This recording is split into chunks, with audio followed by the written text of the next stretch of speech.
you could complain internally about these really shouldn't be. So, I'm paying all this money, and what am I getting here? Cold soup. This is just a neutral example, I think. So I'm paying all this. All I'm getting is this cold soup. They should. I'm going to talk to someone about it, and you're eating it. But there's an enormous amount of complaining about it inside. And something in you loves that. What is that? That loves going on about it.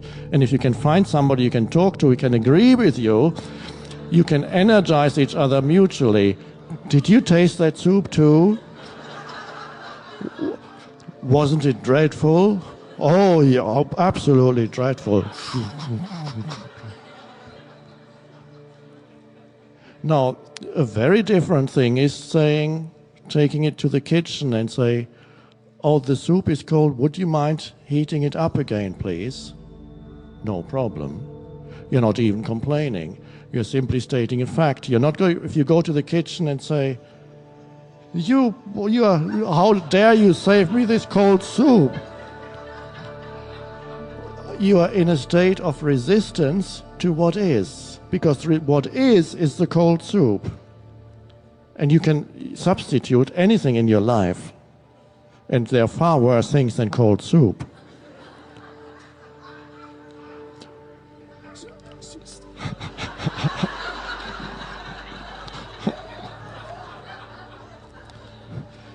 So you are in a state of resistance to the isness of this moment, which is the cold soup. So there is the non-dysfunctional, non-effective way of dealing with it, which is, for example, to complain internally and to someone else, to hope to get some feedback. Yes, you're right. Which something in you loves, and what is it that loves that? It's the mind-made egoic entity, the me, that consists of thought forms that are never enough. And because the thought form of me is never enough, what it loves is to be right about something, because it can add the position of rightness temporarily to its sense of self. I'm absolutely right about this cold soup. And now, of course, somebody has to be wrong, and it's the kitchen staff and the whole place, and it's the people all the chefs of the world, whatever madness you can think, somebody has to be wrong, and so there's something satisfying in living in a state of resistance or denial of the isness of the present moment. That's why it is so all-pervasive in humans. There must be some payoff when they continuously resist and complain and deny the present moment. And what is the payoff? It's unconscious, of course. When you make it conscious, you're beginning to step out of it. And this is why it's good here to look at it, because it may come up in you, even as you're here, not necessarily the cold soup. It'll be something else. There's hardly ever a situation that does not bring up certain things of that kind. So, the isness of this moment, at this moment, there is nothing you can do about the cold soup, because you cannot argue with isness. It is cold. What do you want? It is.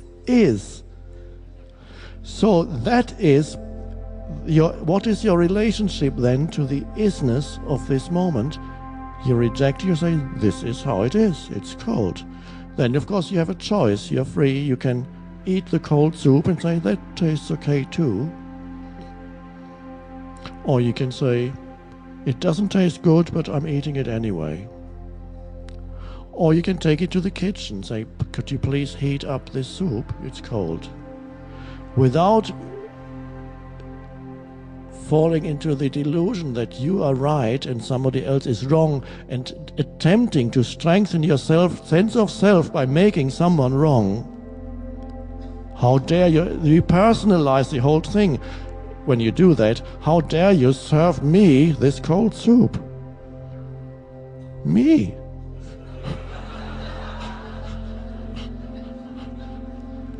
And so to the ego, that is very satisfying. It doesn't feel good. The body knows that it doesn't feel good when you're in that state.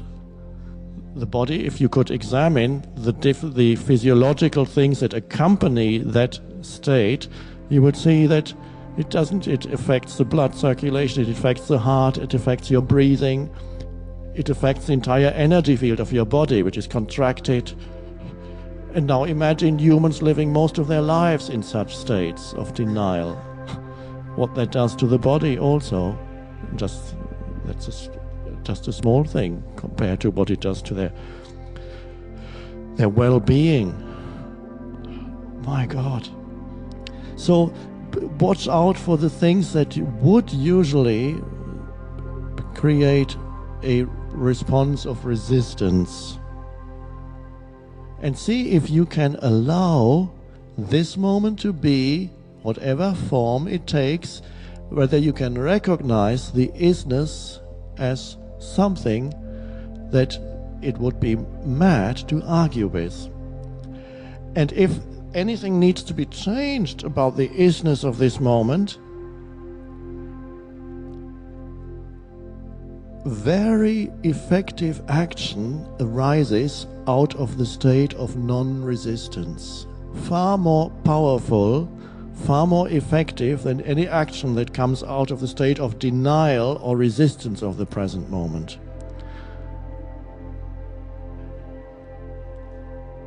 So it's not that you become a doormat, that anybody can do anything to you and you say, oh, that's fine. It's not that. It's not that. Very often a no may come. No, I'm not eating this soup because it is cold. No. Powerful no. So when I say yes to this moment, which is our practice here, it's easy to mistake that for believe, and then believe that you have to say yes continuously, externally. That's fine. Can you give me $1,000 right now? Oh yes, of course. Because I always say yes to the present moment. And is it okay if I buy drink and drugs with this? Yes, it's fine. Go ahead. Anytime.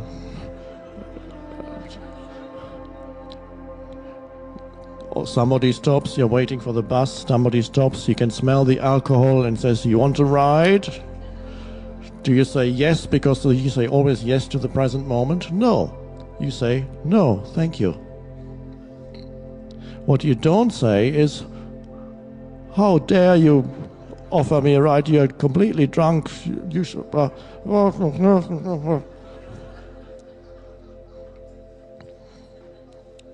You might even say, get out of the car, you're drunk. And it might work, it will be powerful. Step out, walk home. Maybe he'll do it. Right action arises out of that, and sometimes a very powerful no. But it doesn't mean that you resist what is. What is this person is asking you for money, let's say. And he's asking you 10 times already. You've given twice and he never gives anything back. And then the time comes, just, can I have another? No, I'm not giving you any more. Oh. Internally, you're not resisting that. You accept the fact that this man is asking for money. That's what he does. That's his conditioning. He can't help it. That's what he does. So that's the isness of the present moment, is this person wanting that from you, and what arises then out of the state of acceptance of this isness is not some kind of inner rejection of this person even. In a wider sense, when you accept this moment, every human being that comes into the space of now is also accepted as they are, which doesn't mean that you do whatever they want you to do. but they are accepted, and if their behavior is dysfunctional, conditioned, that's how it is, and you say no, if no arises. No. And it's a non-reactive no, powerful no. No. No. And that's quite beautiful too. So out of the inner yes to what is may occasionally arise an external no to the situation, which doesn't mean you reject internally what is at all. So you become very, very powerful. You become a power that is greater than the conditioned force that is in the human mind can act through you when you live in alignment with the isness of this moment. Inner alignment with is, and do not argue with it. You recognize that you cannot. What is at this moment as it is, and cannot be otherwise at this moment. It doesn't mean you cannot act, change, help. But right now, that is. And that, what we see as an event, we isolate it by calling it an event, something that happens. But if you could see on a deeper level that there is no isolated event anywhere in the universe, the totality of the universe brings about this so-called event. The form that this moment takes cannot be otherwise it wouldn't be. It's connected to everything else, all the totality. So what is inevitable. It doesn't mean that now you cannot act, that now you cannot help. But you have recognized, first of all, the inevitability of this. So the action that arises and the energy that you bring to it is one of enormous empowerment, which you were cut off from when you denied the power of this moment. When you denied this moment, you denied also the power that lies concealed in this moment. When you deny the form that this moment takes, you deny the enormous power that's concealed underneath it. And that becomes very obvious and very so incredible when something really dreadful happens in your life. And it may be that there's no action that you can take. Sometimes you say yes to this moment, but you know that action arises and you do something to change. You fall into a river, it's cold, and then you get out if you can. And then you are there shivering. That's how it is. You don't bring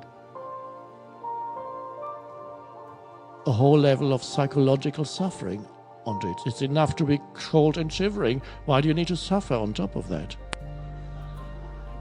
It's just shiver. It's cold. But there's nobody in the head complaining about. It's just the moment you complain, you personalize the whole thing. You become a victim of circumstances in your own mind.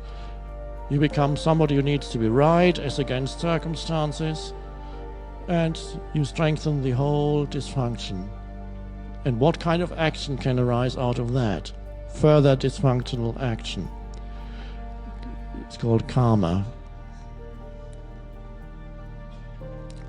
The end of karma is to live in alignment, not to react against the present moment. Respond to the needs of the now, yes. Not react against the form that this moment takes. Because karma, the word in Sanskrit, means action and reaction. That becomes a wheel, so it's pictured as a continuous wheel. You step out of this wheel of action, reaction. So what are you reacting against? The form that this moment takes. I don't like it. There's something wrong with it. Shouldn't be happening. With that little thing, everything, your entire life shifts when your relationship to the present moment shifts. Then the future, the so-called future, looks after itself, because what we call future is is now. It comes out of now, the form. So Jesus tried to get that. He said, look, why are you concerned about what's going on? Look at the flowers, how they live, how beautifully clothed they are. Look at the birds. They're not worried, they're not anxious. See how they live, free of problems, free of dilemma, not concerned about tomorrow. Learn how to live from nature, he said. Look at the birds and the flowers, see how they live. You can live like that too. And your beauty will be even greater than the beauty of the flower, which is very great. There's a beauty in you that is even greater. And all that emerges, and then all the things that you think you need, they will come to you.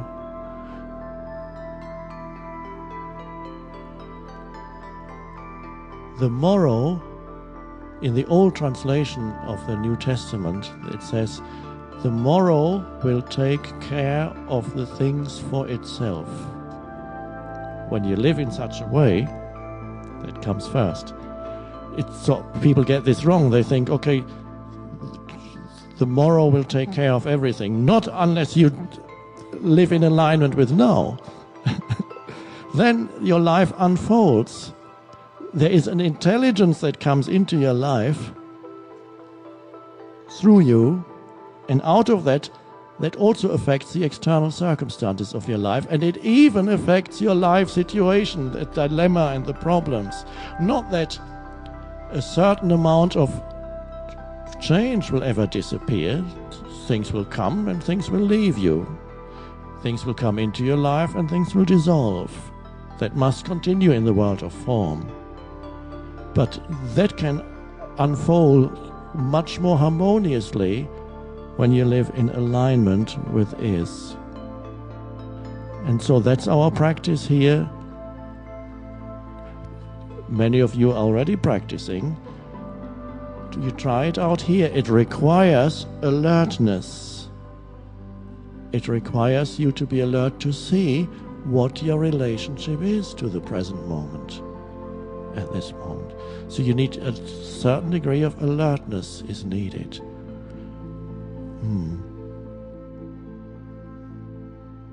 And so that's our practice here. Many of you are already practicing. You try it out here. It requires alertness.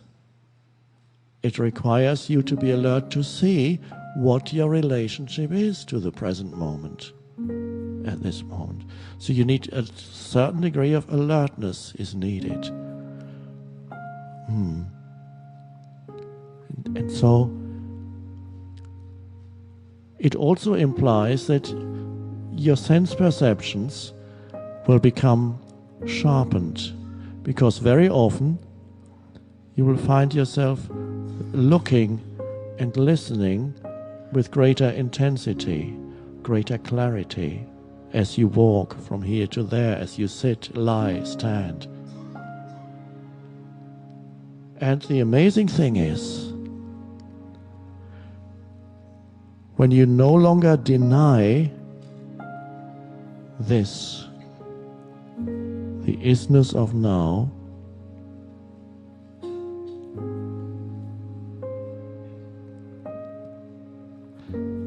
the stream of mental noise that we call thinking, that is totally conditioned by the past, slows down.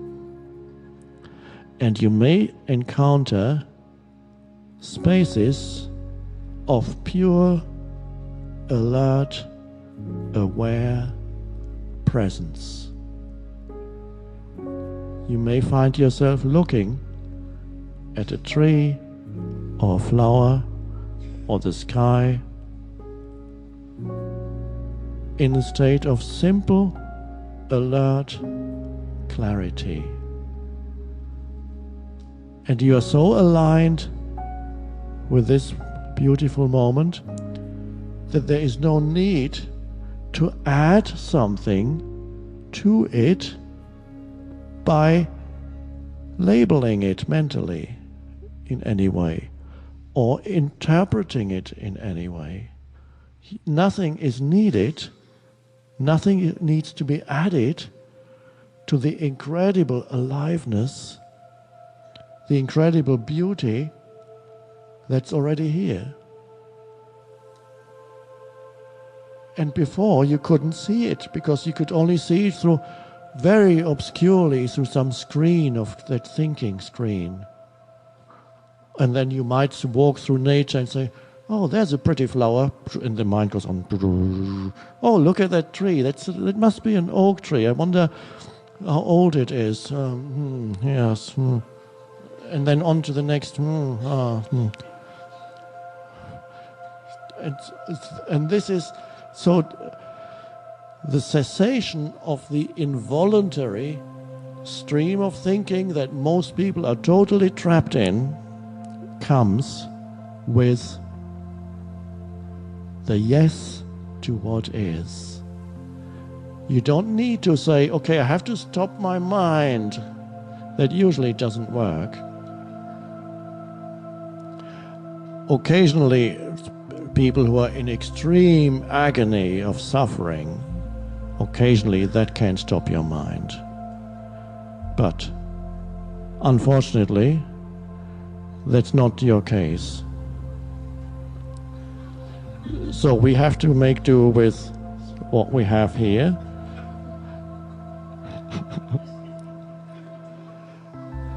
And that is, you've suffered enough. You wouldn't be here if you hadn't. You've suffered enough because you see what an unsatisfying place the world is when you are not connected with that which is beyond and deeper. But when you are connected, and the portal is now, when you are connected, the world isn't really that unsatisfying anymore because your expectations are considerably lower. Now, that sounds negative, but let me explain. You no longer expect that some person or some situation or some achievement or some place or some possession should make you fulfilled and happy. You're no longer looking to the world to make you happy, to give you, to add to you, to finally make the sense of self complete. Now I'm full. I've got everything. Just wait. Either you lose again, or you're so full that you become more and more unhappy again. It's too much. I'm traveling all the time, first class. I'm eating thrice a day in the best restaurants. I've got all the men and women I want. They all run after me because I'm so wealthy. I can't take anymore. It's all so unreal. It's all so meaningless.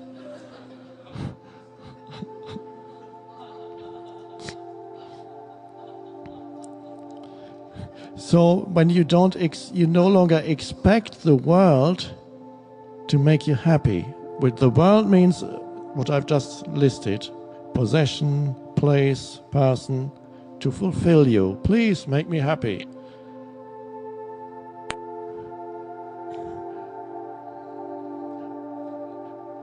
And when you don't have that expectation anymore, when the world, which really comes down to the form that this moment takes, is allowed to be as it is right now. Internally, it is allowed to be as it is. There you are. This is the form that this moment takes. It is as it is. and it is allowed to be as it is, then life becomes very satisfying. Because you don't expect your satisfaction from that form. Your satisfaction comes from the allowing of this form, which takes you to a deeper place, to a place of great spaciousness within. Because they suddenly, when you allow this moment, there is space around this moment, inner space, one could say. And that is a space of peace and stillness around even the most seemingly unpleasant event. And that is deeply satisfying. And it doesn't depend on what happens or does not happen. Another word for this is surrender to life. It doesn't mean you become weak. The opposite is you are very weak when you are not surrendered to life. When you are surrendered to life, life flows through you. The very intelligence that underlies the entire universe moves through you and can express itself fully through you. You become strong in surrender, not as a little egoic entity, deeper, not by cutting yourself off, not better than, no, not through comparison, from a deep place within.